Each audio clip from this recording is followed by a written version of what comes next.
Technology and kids. What is your school district doing to equip your kids to compete in the 21st century? Hello everyone and welcome to Comcast Newsmakers. I'm Robert Trainum.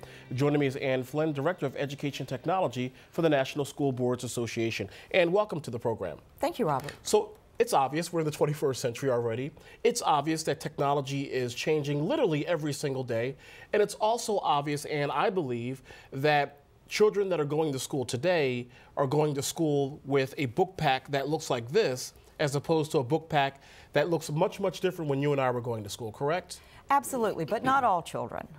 We're certainly seeing the addition of one-to-one learning, which is what going to school with your own device is called. And about a third of the school districts in the United States have some substantive program underway currently. And my question for you is how are the parents or the family structure adapting to this new ever-changing digital environment? Well, every family is different, and certainly every school district is different. The National School Boards Association works at a national level to help our school boards around the country through our state associations provide the kind of guidance to develop the policies that can support this kind of learning. And that extends to helping the families understand what these new tools mean for learning and for their children's education. Is part of the challenge socioeconomic, quite frankly, where a lot of families just simply cannot afford a home computer? That's just not a #1 priority for them. The #1 priority is keeping a house that is stable in terms of keeping a roof over the head and so forth.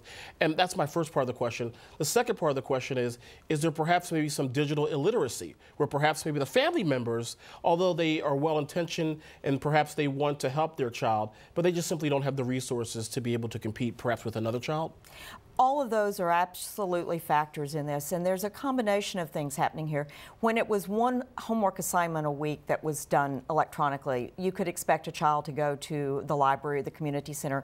As we see a shift from print to digital textbooks happening frequently around the country, that being able to work on those kinds of projects at home is increasingly important.